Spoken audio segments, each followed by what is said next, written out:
Amén, mis hermanos. Amén. Ustedes saben que nosotros somos personas muy privilegiadas. Por miles de años, el mundo ha sido gobernado por hombres fuertes, Ustedes saben que por miles de años, pues la forma de gobierno típica en la mayoría de los países eran las monarquías. Los reyes dominaban. El rey era dueño de todo.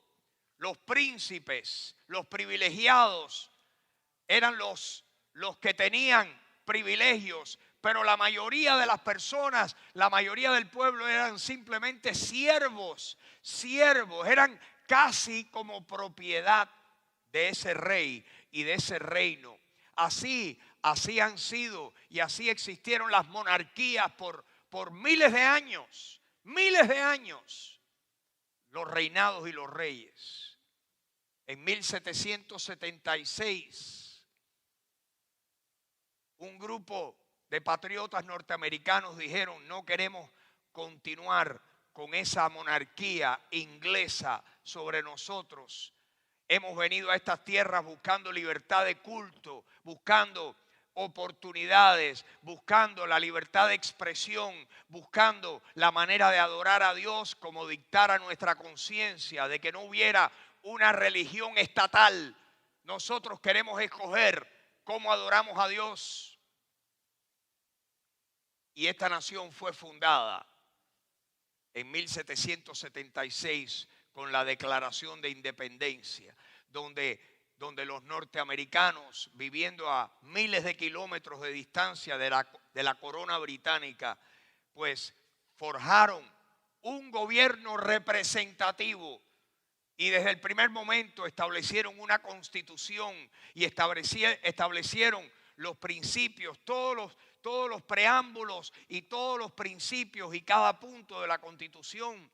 Y desde entonces hasta la fecha tenemos nosotros un gobierno representativo.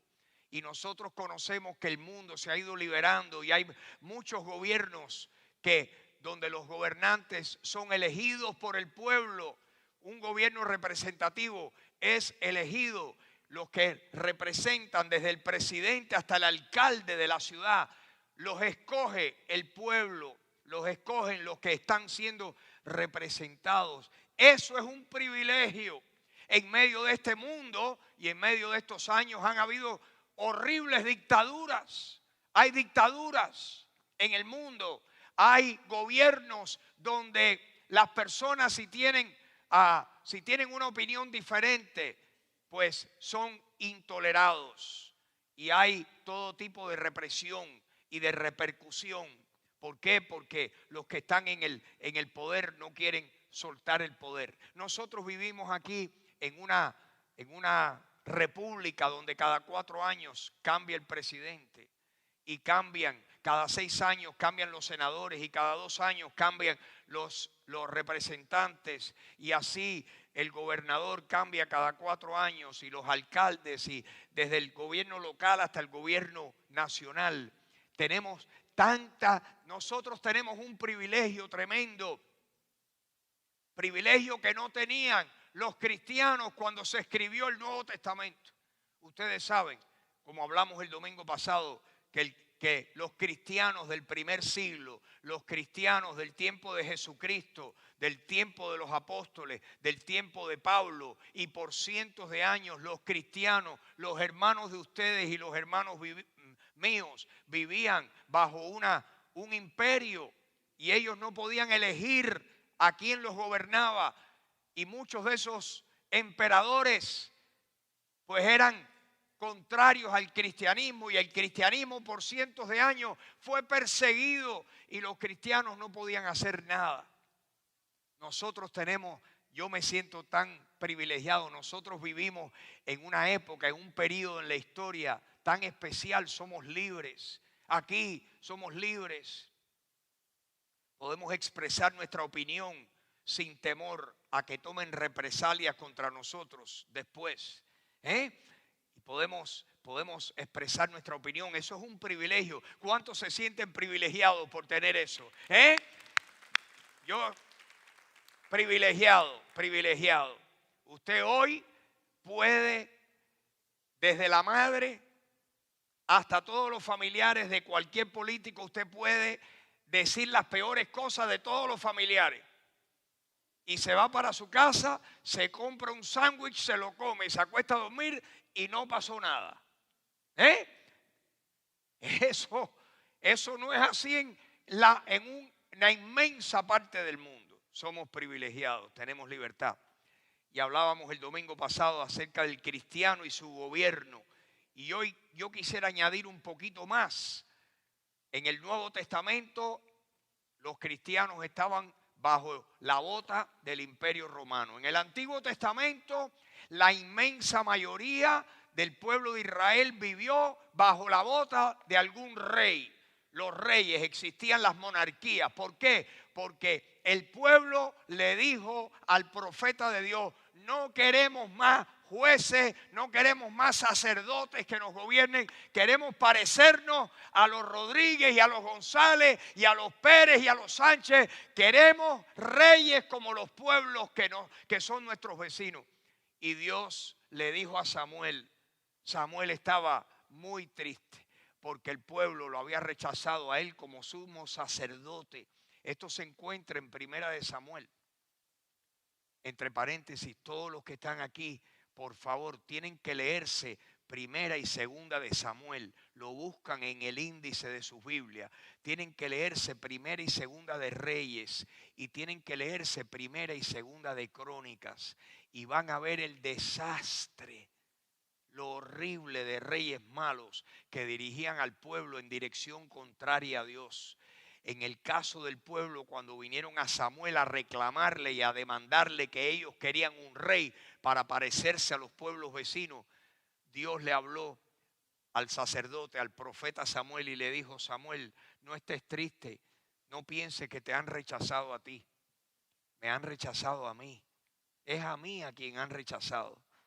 Es mi voluntad para ellos la que han rechazado. Y sabes una cosa, Samuel, dile al pueblo que les voy a dar lo que quieren. Pero les voy a hacer una advertencia, que el rey se va a aprovechar de ellos. Que el rey le va a tomar a sus hijos y los va a meter en el ejército. Que ellos van a tener que sembrar y cultivar las tierras y darle al rey un impuesto. Que el rey va a tomar muchas mujeres de las más lindas de Israel. Y van a tener reyes abusivos, porque eso es lo que han pedido. Y así fue. El Antiguo Testamento, con todos sus reyes, la mayoría de ellos malos. Piensen ustedes que el reino de Israel se dividió por la maldad de Salomón.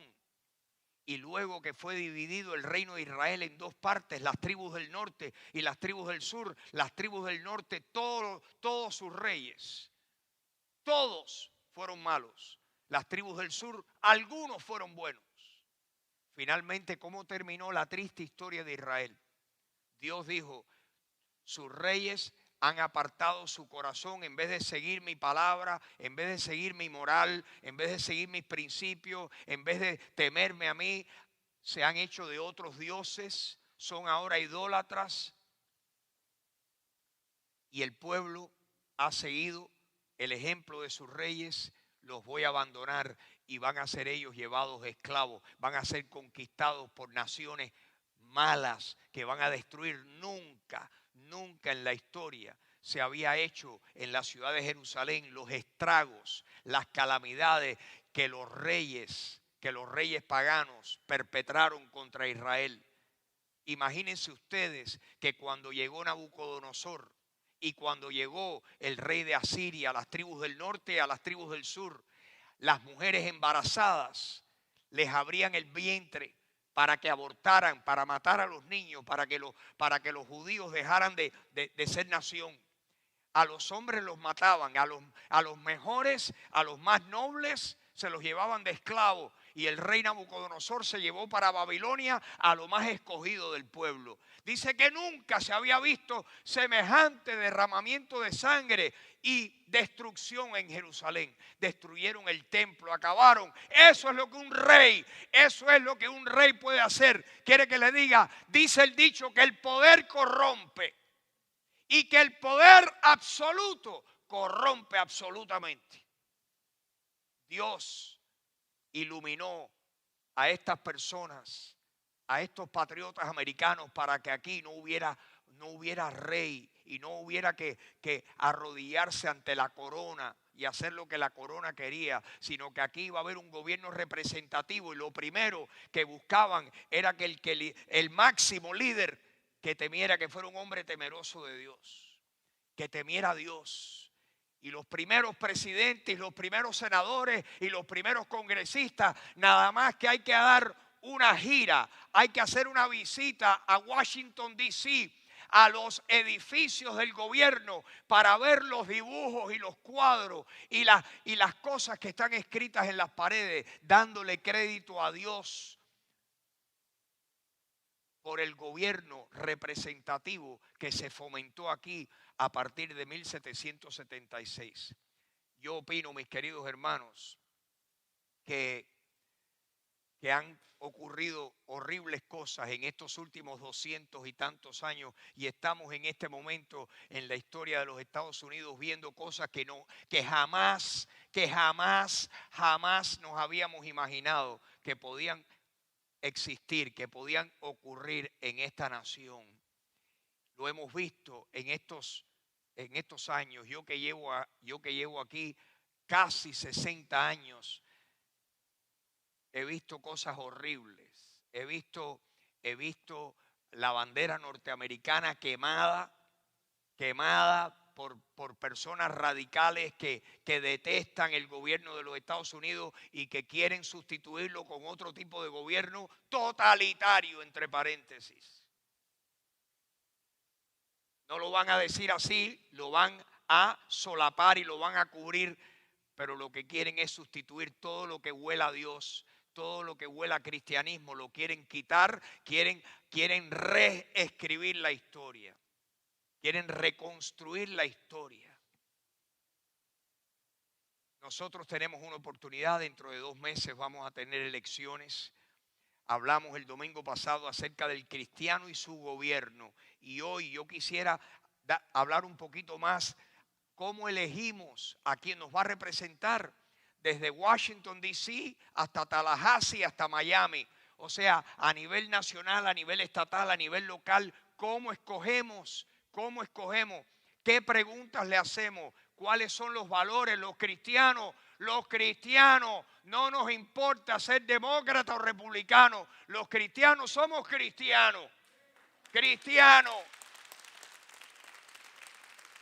El voto nuestro está a favor de la moralidad. No es el color de la piel de nadie. El problema nuestro no es con el color de la piel de nadie, es con el color de sus pensamientos y con el color de su corazón. Ese es el problema, no es el color de su piel.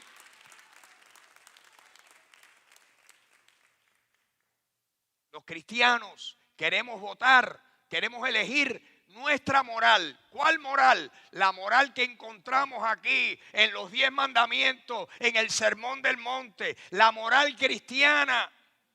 Y si nosotros, que somos millones en los Estados Unidos, nos despertáramos y dejáramos de ser engañados por CNN, por Univisión, ¿a mí qué me importa la nacionalidad? No, los cristianos necesitamos tener la sabiduría de Dios.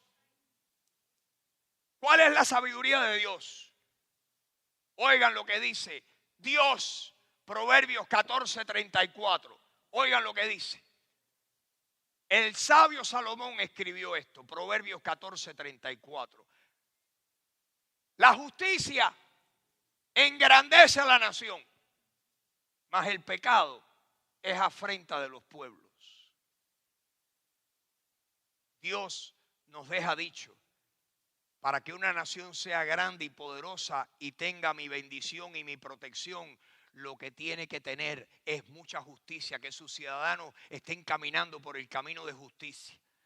Pues la justicia, si usted me pregunta a mí, yo no sé caminar en justicia, a no ser que me pase mucho tiempo leyendo este libro todos los días. Porque mi tendencia humana es hacer mi voluntad y a darme los gustos que mi humanidad quiera, pero el Señor dice, no, por ahí no es por aquí. Y Dios dice, la justicia, mi justicia engrandece a la nación, mas el pecado es afrenta de los pueblos, es la maldición de los pueblos. La maldición de los pueblos es el pecado, porque cuando hay un pueblo que lo que vive es un pecado y vive ajeno a los principios de la Biblia, ese pueblo, sin darse cuenta, es un pueblo pagano. El pueblo que se guía por la palabra de Dios es un pueblo cristiano. Pero el que no tiene la palabra de Dios y tiene simplemente opiniones de hombre, se convierte en un pueblo pagano. Oigan lo que dice Proverbios 29, escrito por Salomón también.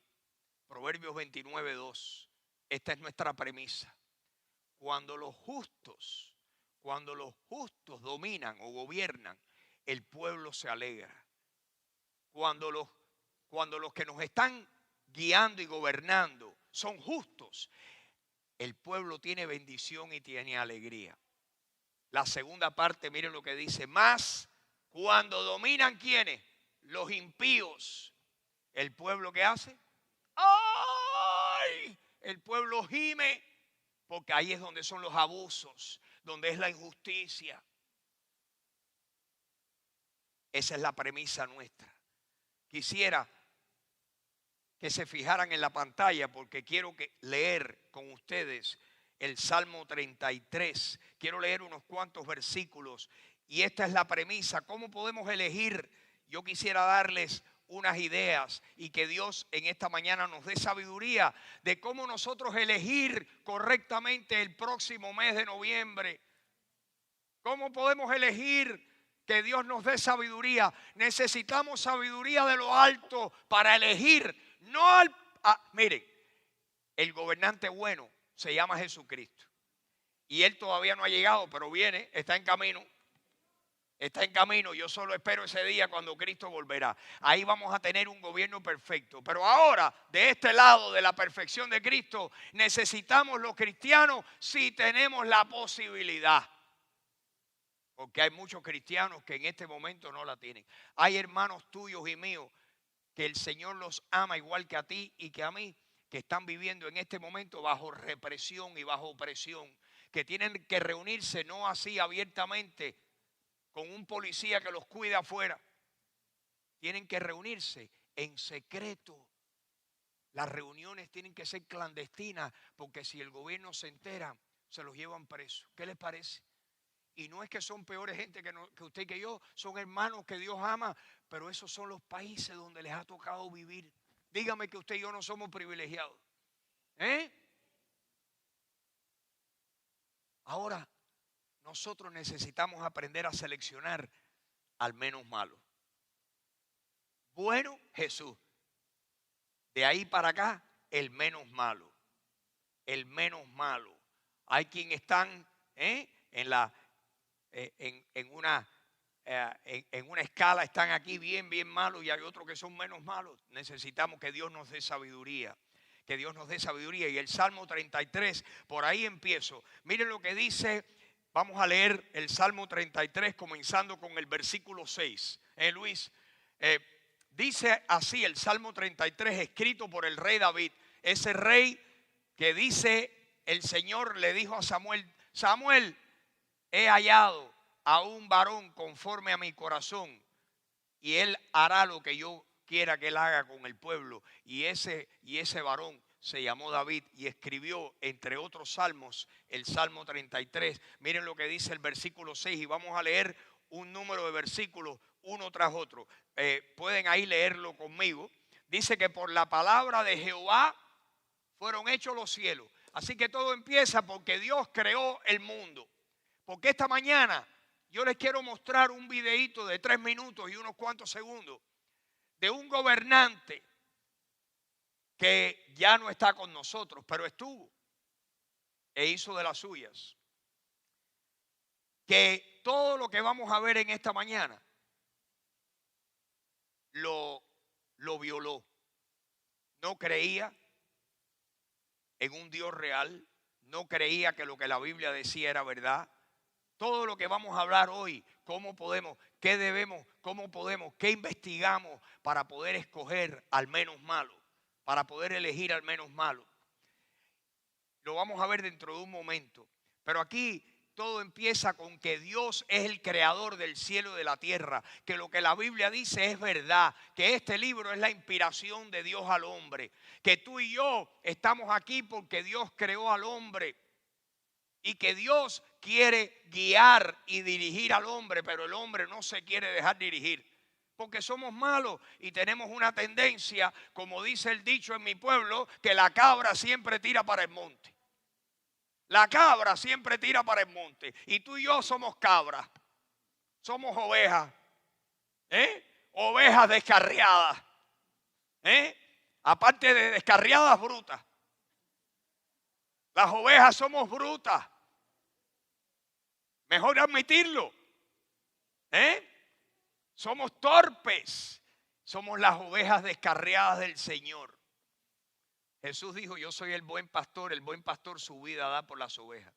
¿Y qué hacen las ovejas? Las ovejas descarriadas quieren tirar e irse solas, irse de fuera de la sombrilla de protección del pastor. Y allá afuera están expuestas a los lobos y a los animales salvajes que las despedazan. Y eso es lo que el diablo ha hecho con nosotros. Jesucristo vino y dice que el buen pastor dio su vida por ti y por mí, para él traernos y hacernos ovejas de su redil, de su rebaño. Si decimos eso es lo que yo quiero.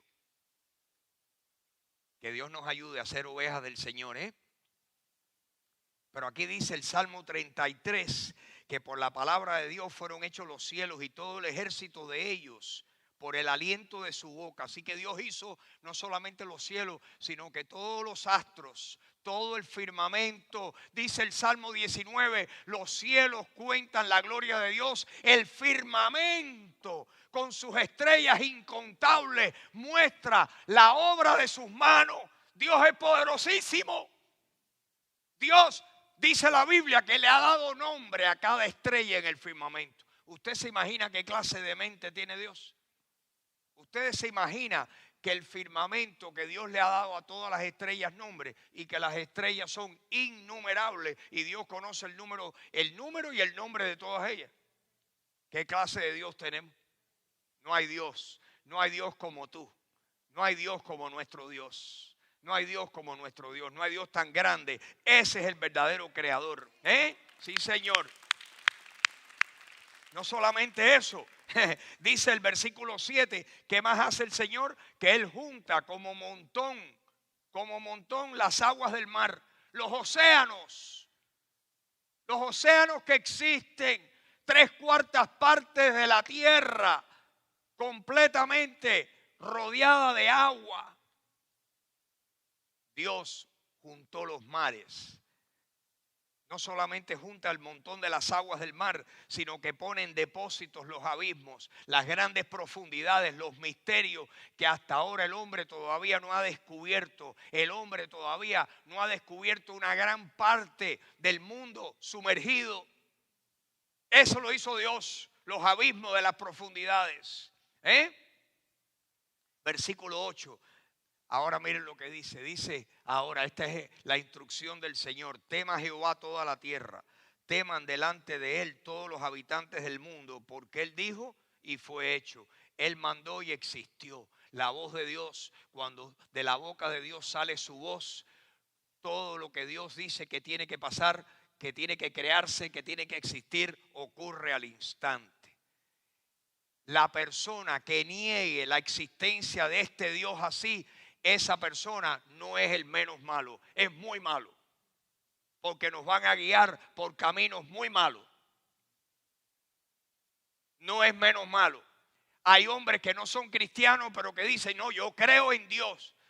Y que haya una evidencia, porque hay muchos mentirosos, está, de cualquier valla sale un gato, o un ratón, dice la canción, de cualquier valla sale un ratón. Óigame, mire que está el mentiroso, el que nos quiere manipular con mentiras. Que Dios nos libre, que el Señor, nada más que Dios nos puede librar de eso. Dice el Señor que toda la tierra debe temerlo a Él, que todos los hombres del mundo deben temerlo. ¿Por qué? Porque Dios se merece nuestro temor, nuestro respeto reverente. ¿Por qué? Porque Dios es el creador de todo. Versículo 10, miren lo que dice, que Dios, Jehová, hace nulo el consejo de las naciones y frustra las maquinaciones de los pueblos. Versículo 11.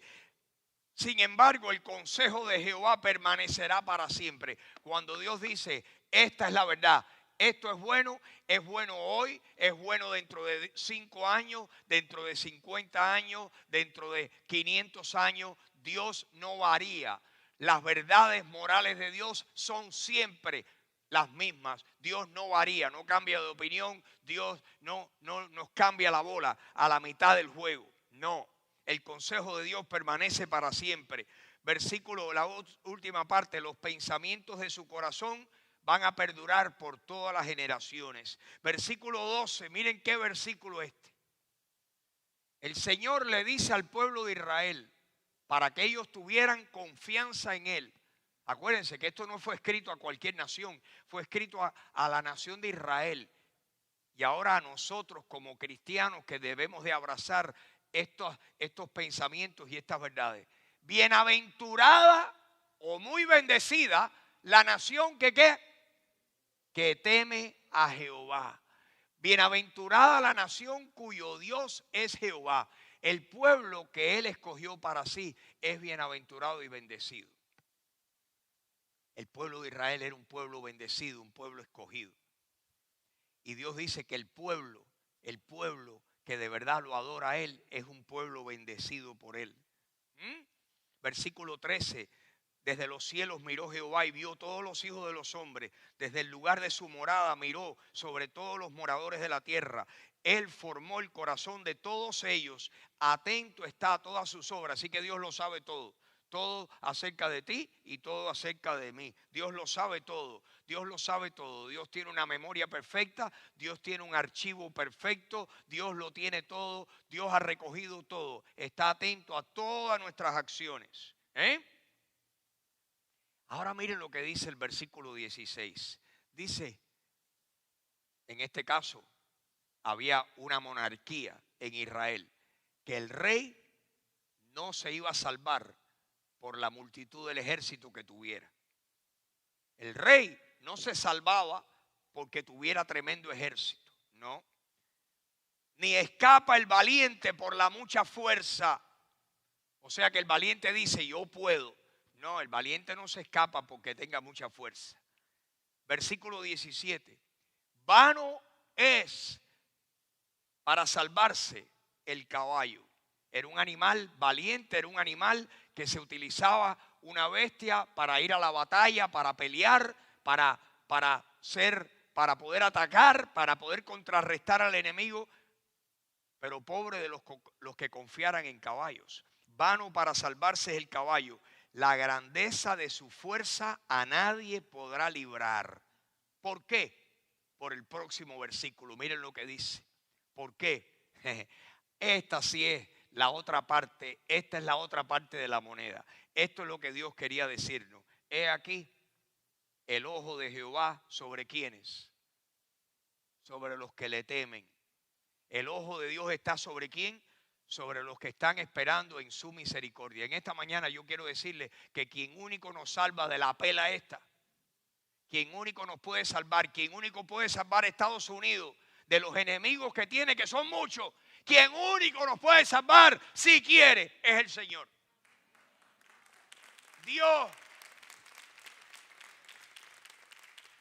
Dios. Yo acabo de oír en las noticias que un departamento de inteligencia de los Estados Unidos ha dado un reporte de que China comunista está aumentando su arsenal nuclear. China aumentando sus cohetes nucleares. ¿Quién nos puede salvar? Nada más que Dios. Porque cuando Dios dice así no va a ser, aguanta, todo el mundo con las manos arriba. El único que nos puede salvar es la misericordia de Dios. No nos olvidemos, por eso tenemos que orar como nunca antes, orar que Dios tenga misericordia de nosotros por varias razones, las que le voy a decir dentro de un momentico. El ojo de Jehová está sobre los que le temen, los que esperan en su misericordia. ¿Para qué? Para librar sus almas de la muerte y para darles vida en tiempo de hambre. Así que esto está escrito para los reyes de Israel y para los reyes futuros. Esto lo escribió el Señor y le dijo a David, escribe eso, escribe lo que te mando a escribir. El rey no se salva por lo fuerte que es, por el ejército que tiene, por las caballerizas y los caballos que tiene disponibles para salir a pelear. No, el rey se va a salvar nada más que si yo pongo mi misericordia sobre él. Que Dios tenga misericordia de Estados Unidos. Miren lo que dice. Que nuestra alma espera ¿a quién? A Jehová. Nuestra ayuda y nuestro escudo es ¿quién? Es el Señor. Versículo 21. Por tanto, en Él se alegrará nuestro corazón porque en su santo nombre hemos confiado. Versículo 22. Sea tu misericordia, oh Jehová, sobre nosotros según esperamos en ti. Todo esto para decirles, mis hermanos, que nosotros necesitamos primero ser un pueblo temeroso de Dios. Necesitamos pedirle al Señor y seleccionar en la selección que vayamos a hacer a un hombre que verdaderamente su opinión acerca de Dios sea la más cercana a la tuya y a la mía. Un hombre cuya opinión y cuyo respeto hacia la Biblia sea el más parecido al respeto que tú y yo le tenemos. Eso es lo que los cristianos tenemos que escoger y seleccionar. No es el que hable más lindo en la televisión, no es el que los reporteros nos den una opinión. Los reporteros tienen también su opinión y ellos pueden tergiversar las noticias. No creamos lo que dicen los medios noticiosos, que Dios nos dé sabiduría para poder seleccionar. ¿Qué su opinión sobre Dios? ¿Cuál es? Su opinión sobre la Biblia. ¿Cuál es? Su opinión sobre el cristianismo. ¿Cuál es su opinión? La opinión de un hombre, de un político electo, de un candidato. Su opinión acerca de la vida humana. ¿Cuánto valora la vida? Un candidato, la vida humana es preciosa y valiosa. La vida tuya es valiosa. La vida de tus hijos es valiosa. Triste decirlo, pero en 1973 la Corte Suprema, jueces que fueron nombrados permanentemente hasta que ellos decidieran retirarse o morirse.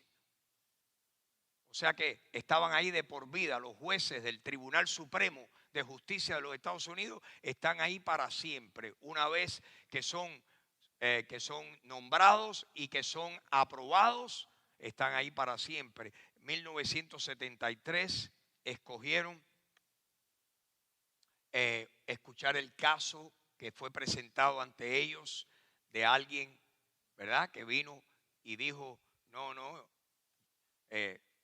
esta mujer tiene una criatura en su vientre y como es su vientre y los derechos de la mujer necesitan ser respetados, el derecho que tiene esa mujer sobre su cuerpo es más importante que lo que ella tiene en su vientre, que su embarazo. Y ahí fue quitada la ley donde hasta ese momento en los Estados Unidos el aborto era prohibido. Habían abortos, pero no eran oficialmente permitidos.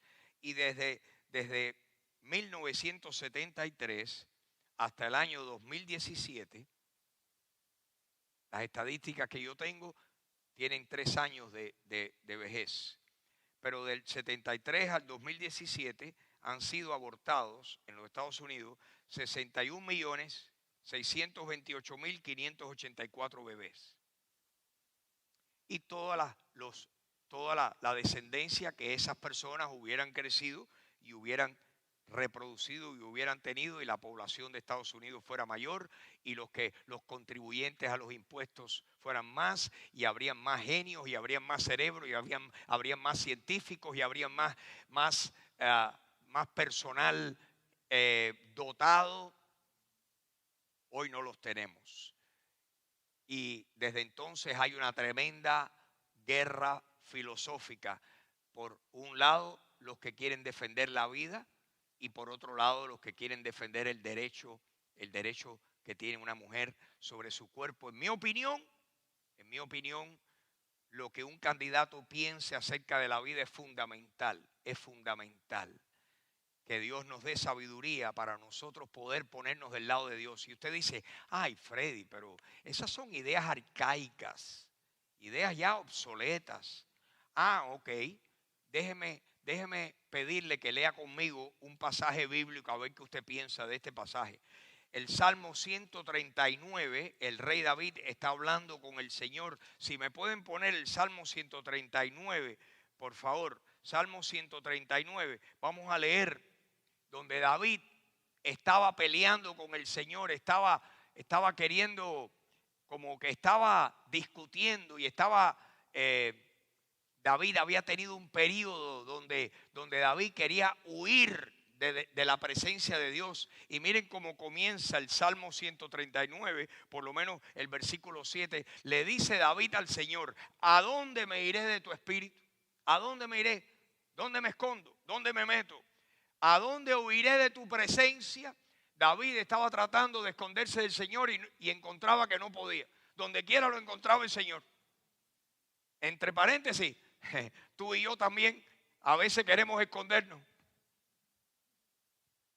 Se nos olvida que nunca el escondite nuestro tiene techo. De arriba para abajo Dios siempre nos ve. ¿A dónde huiré de tu presencia? Le dice el rey David. Versículo 8, si yo subiera a los cielos, allí estás tú. Así que si me voy en un cohete para la luna, ¿hay quien quiere irse para la luna en un cohete? Me voy a casar, me voy a embarcar, yo me voy para la luna, dice el chachachá ese. Si me voy, si subiera a los cielos, allí estás tú. Si en el Seol, si bajo y digo, me voy a esconder aquí en el lugar más cercano a la muerte, aquí, el Seol, si allí yo hiciera mi estrado, aquí, allí también estás tú. Versículo 9, si tomare las alas del alba y habitar en el extremo del mar, me voy a ir para una isla desierta. ¿Quién habrá dicho eso alguna vez en su vida? Me voy a ir para una isla desierta, y voy a botar el pasaporte, no quiero que me busquen, que me dejen allí. David también pensó lo mismo. Si tomare las alas del alba y habitar en el extremo del mar, aún allí me guiará tu mano y me asirá. Me agarra el Señor, me asirá tu diestra. Versículo 11, si dijere, ciertamente las tinieblas me van a encubrir, me voy a esconder ahora en la oscuridad. Nadie me va a encontrar aquí porque estoy en un lugar totalmente oscuro. Pero Dios tiene una linterna tremenda. Aún la noche resplandecerá alrededor de mí. Aún las tinieblas no encubren de ti. La noche resplandece como el día. A ti te da lo mismo que sea de noche o que sea de día. Tú me buscas y tú me encuentras. Qué bueno saber que tenemos un Dios que nos busca así. Que no hay lugar donde nos podamos meter que Dios no nos puede encontrar allí. Ahora, todo lo que les acabo de leer, la razón que David da ahora por qué todo eso era cierto, es por lo que viene, lo que escribió a continuación. ¿Por qué todo esto es cierto? ¿Por qué es que nadie se puede esconder de Dios?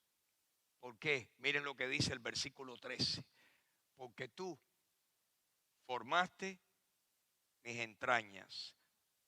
Tú me hiciste en el vientre de mi madre.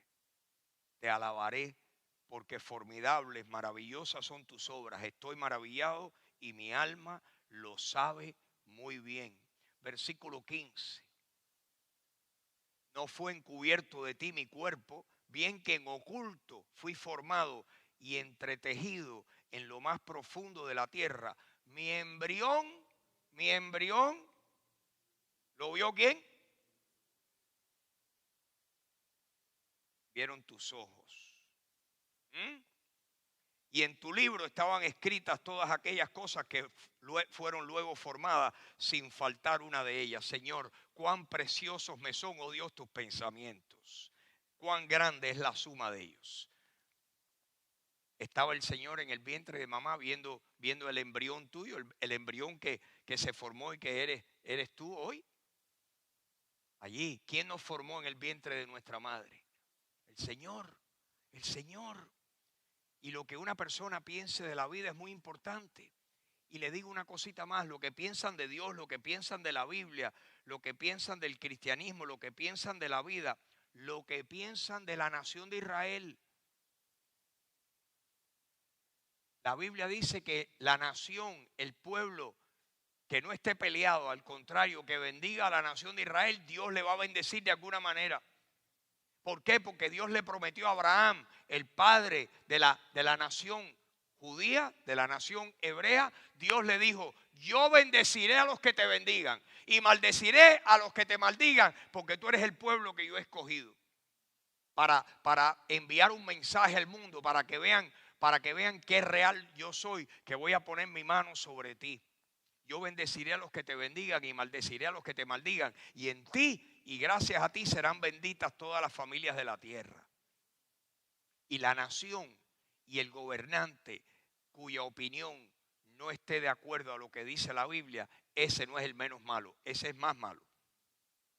Y necesitamos indagar y averiguar y hacer esas preguntas. Les quiero mostrar un pequeño video.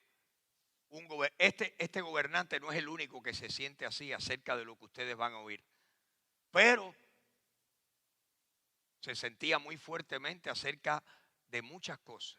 Tenía una opinión de Israel muy fuerte, contraria a la de la Biblia. Tenía una opinión del mensaje de la Biblia muy contraria a la que yo acabo de expresar. Tenía una opinión muy diferente. Ya no está con nosotros. Falleció. Pero yo se los pongo como ejemplo, no para hacer un monstruo de esta persona. Hay muchos gobernantes que piensan como él, muy parecido, aunque no lo digan. En este caso tenía tanta libertad y tenía tanto poder que podía decir lo que le diera la gana. Y no había prensa ni había nadie que pudiera ponerle pie a sus comentarios. A ver si me pueden poner el videíto ese, por favor.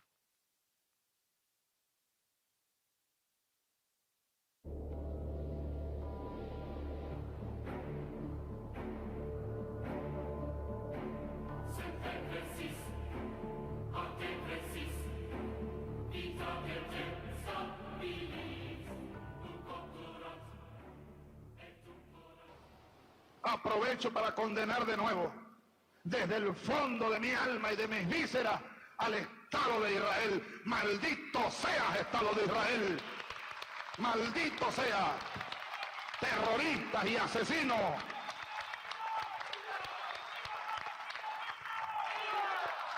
Y viva el pueblo palestino.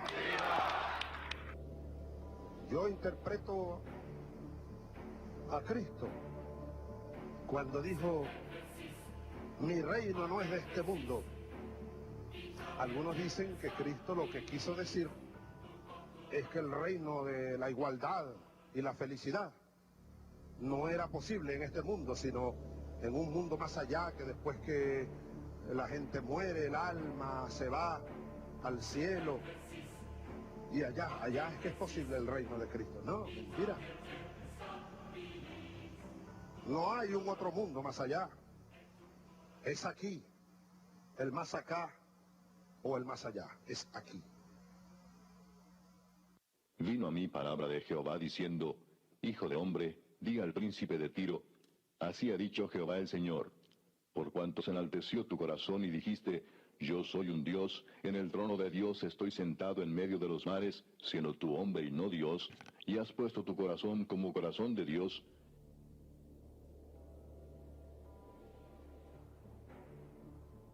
Planeta y como un error de la naturaleza, porque produjo la evolución de las especies llamadas inferiores hacia la especie llamada superior, nosotros.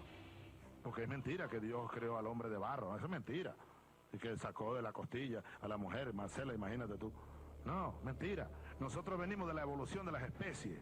Es Charles Darwin. Eso es absolutamente cierto y está comprobado científicamente. Este planeta vivió miles de millones de años sin nosotros los humanos. Miles de millones de años con distintos tipos de animales, algunos gigantescos como los, ¿cómo se llama? Los dinosaurios y otros microscópicos. Y le digo a Dios, si lo que uno vivió y ha vivido no ha sido suficiente, sino que me faltaba esto, bienvenido. Pero dame vida, aunque sea vida llameante, vida dolorosa, no me importa. Dame tu corona, Cristo, dámela, que yo sangro. Dame tu cruz, 100 cruces que yo las llevo, pero dame vida, porque todavía me quedan cosas por hacer, por este pueblo y por esta patria. No me lleves todavía, dame tu cruz, dame tus espinas, dame tu sangre, que yo estoy dispuesto a llevarlas, pero con vida. Así que Dios no creó al hombre y a la mujer. Somos producto de la evolución. Lo que la Biblia dice es mentira. Y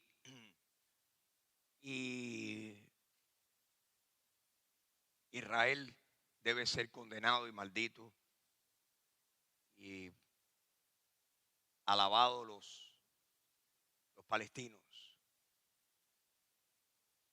Hay muchas personas, hay muchos líderes en el mundo que piensan así.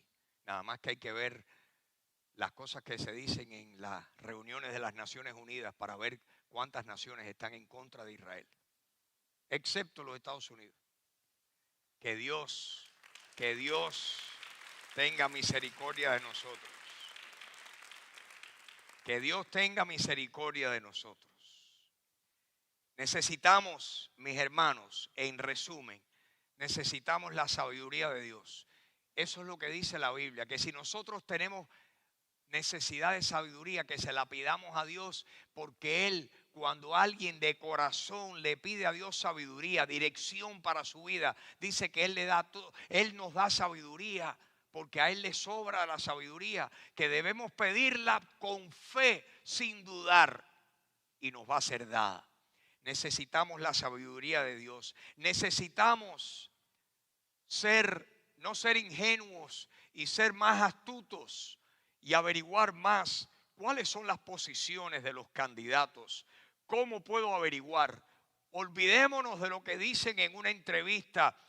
Miremos su trayectoria, las cosas que piensan acerca de Dios, acerca de la Biblia, acerca del cristianismo, acerca de la vida, acerca de Israel. Y podríamos decir muchas más, pero nos vamos a quedar ahí porque el tiempo no nos permite, pues, continuar. Dios tiene que guiarnos. En los próximos 2 meses se van a tomar decisiones. Las personas van a ir a la urna privada. Mi oración es que todavía esa urna no solamente sea privada, sino sea honesta y nadie, ningún genio de computación cambie, haga ¿cómo se llama? Algoritmos, algorithms, y le hagan cambios y resten votos. Quiera Dios que todavía aquí las elecciones sean limpias. Quiere el Señor eso. Si lo son, que Dios nos dé sabiduría, que los cristianos podamos escoger, dentro de lo que hay lo mejor. Lo mejor es lo que más se acerque, ¿verdad?, al mensaje moral, al mensaje de las Escrituras, al mensaje cristiano. Que Dios nos ayude, porque todavía tenemos nosotros el privilegio de escoger. Hay quienes no tienen el privilegio de escoger. ¿Saben lo que tienen que hacer? Tienen que acatarse y tienen que adaptarse al gobierno que tengan. Y ellos no tienen voz ni voto. Que Dios nos ayude. ¿No creen ustedes? Que Dios nos ayude. Que Dios nos ayude a reconocer que bendita es la nación cuyo Dios es Jehová. Bendita es la nación cuyo Dios es el Señor. Eso dice Proverbios. Bendita la nación cuyo Dios es el Señor. Y bueno, les voy a pedir que por favor me acompañen en un momento de oración y vamos a orar. Pero yo quiero decir una cosita más antes de terminar orando. Y es esta. Todo lo que yo he dicho es para nosotros poder vivir aquí en la tierra. Pero lo cierto es que un día nos vamos a morir. Y vamos a ir a algún lugar. Y eso que dijo el expresidente Chávez de que el cielo no existe, eso no es verdad. La Biblia dice que el cielo sí existe. Que el cielo sí existe. Que el espíritu nunca muere. Y que cuando el espíritu se separa del cuerpo en la muerte física, el espíritu va a ir a algún lugar. Y la Biblia dice que Dios quiere, Dios desea que todo espíritu, que toda alma de todo ser viviente pueda ir a vivir con Él por toda la eternidad. Eso es lo que le llamamos nosotros ir al cielo, ir a la gloria. El problema es que para poder ir a vivir con el Señor necesitamos hacer las paces con Jesucristo. Porque Jesucristo quiere tener una relación personal con nosotros. Tú y yo podemos conocer a Jesucristo en nuestro corazón personalmente. Tú y yo podemos conocerlo. Y yo antes creía que Dios existía, pero nunca había conocido a Jesucristo. Hasta el día que le dije, Señor, Señor, te necesito conocer. Estoy perdido. Estoy perdido. Necesito un Salvador y el Salvador mío eres tú. Y eso ocurrió hace muchos años y yo recibí a Jesucristo. Y el Señor entró en mi vida. La Biblia dice que cuando uno abre su corazón, abre su corazón y cree que Jesús es el Señor, que Él es Dios y que vino al mundo y que murió, derramó su sangre, lo mataron, se dejó matar, pero al tercer día resucitó. Que cuando nosotros creemos que eso que Él hizo hace 2000 años, lo hizo por mí, lo hizo por ti, cuando lo creemos y le decimos, Señor, yo quiero ahora conocerte, quiero tener comunión contigo, quiero que tu espíritu venga a vivir dentro de mí, porque tú prometiste que si yo venía a ti y te recibía como mi Salvador, tú me ibas a enviar al Espíritu Santo que viviera dentro de mi corazón. El Espíritu Santo, Jesucristo te lo quiere enviar para que viva dentro de ti, pero tú tienes que desearlo. No lo hace obligatoriamente, lo hace cuando tú y yo le decimos, Señor, tengo sed, vengo a ti. Hoy vengo a ti de corazón y tú me recibes con tu amor. Y yo te quiero pedir a ti, tú que estás en casa, que estás viendo, tal vez en otra ciudad, tal vez en otro país, que estás viendo esta transmisión, yo te quiero animar a que tú en este momento puedas mirar en tu fuero interno y decir, conozco yo a Jesucristo, tengo yo una relación con Él, yo creo que existe, pero no tengo comunión con Él y quiero tenerla. Jesucristo, el apóstol Pablo nos dice que si confesamos con nuestra boca que Jesús es el Señor y creemos en nuestro corazón que Dios lo levantó de entre los muertos, seremos perdonados y recibiremos vida eterna. Díselo en este momento, dile, Señor, yo sé que tú eres el Señor y que moriste y resucitaste y yo te recibo y quiero que entres en mi vida, quiero conocerte y experimentarte, quiero que me hables en mi corazón, quiero que me guíes, quiero que me des vida. Quiero, Señor, quiero que hagas algo nuevo en mi vida, en mi alma. Si se lo pides de corazón, el Señor lo va a hacer. La invitación está ahí. Solo hace falta que tú la aceptes. Señor, solo tú puedes convencer a alguien de la necesidad que tienen de un Salvador. Señor, nosotros comunicamos la verdad lo mejor posible, pero Señor, quien necesita dar convencimiento en el corazón eres tú, Señor. Y yo te pido que sea alguien presente o que sea alguien que esté presenciando esta transmisión. Señor, que tú le hables a la persona que sea y que tú le hagas saber cuánto tú le amas. Que tú enviaste a tu hijo, que tú cambiaste la vida de tu hijo para tener la de alguno de nosotros. Tú quieres nuestras vidas, Señor, que estemos al lado tuyo el día que muramos. Y Señor, te pido que tú estas verdades le convenzas a alguien con ellas. Y mi amigo, mi amiga, por favor, recibe a Jesús. Si lo haces en este instante, vas a tener la promesa que Jesús te hace, que todos los que creen en Él recibirán perdón de pecados por su nombre. Todos los que le recibieren recibirán perdón de pecados por su nombre. ¿No quieres tú ese perdón? Recíbelo. Señor, queremos pedirte por Estados Unidos. Queremos pedirte por el mundo entero. Pero Señor, a nosotros nos ha tocado vivir aquí. Te pedimos, Dios, ten misericordia de Estados Unidos. Ten misericordia, Señor. Líbranos de alguien que quisiera hacerle daño a este país, de alguien que quisiera establecer lo malo en lugar de lo bueno, de alguien que quisiera eliminar el cristianismo y sustituirlo con una sociedad secular. Señor, ayúdanos. No queremos que Estados Unidos se convierta en una nación de materialistas dialécticos, de humanistas. Señor, te pedimos que traigas avivamiento espiritual, que miles puedan conocer la verdad y a Jesucristo como el Salvador de sus almas. Señor, que Estados Unidos continúe siendo una nación temerosa de Dios. Señor, que haya millones que como nosotros te temen, Señor, y te respetan. Que haya muchísimos más de los que habemos ahora, Señor. Te lo pedimos. Te pedimos que los que nos van a gobernar, Señor, solo tú puedes librarnos. Tu misericordia, danos sabiduría para poder escoger lo mejor dentro de lo que podemos, Señor. Pero al final del día, Señor, solo tú nos puedes librar. Ni el caballo, ni el jinete, ni el soldado, ni el rey, ni el ejército nos puede librar. Es por la misericordia tuya que no somos destruidos, Señor. Te lo pedimos, lo reconocemos en esta mañana. Y Señor, yo te pido que este mismo sentir, que esto mismo que estamos hablando aquí, Señor, hay miles, docenas, cientos de miles de iglesias en Estados Unidos. Cientos de miles, Señor, de todos los tipos, de todas las denominaciones.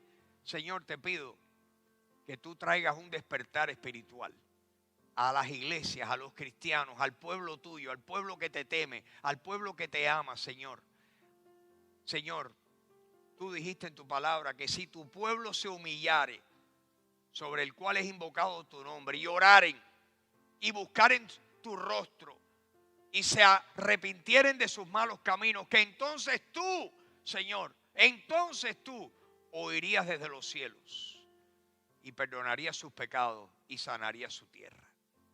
Te pedimos perdón hoy por todos los pecados, todos los daños que se han hecho en todos los órdenes, Señor. Pueblos personas queriéndose rebelar, queriéndose deshacer de ti. Te pedimos perdón, Señor. Te pedimos perdón. Te pedimos que tengas misericordia de nosotros, de nuestros hijos, de nuestros nietos. Señor, de los niños que aún todavía no han nacido, que tengas misericordia de ellos, Señor.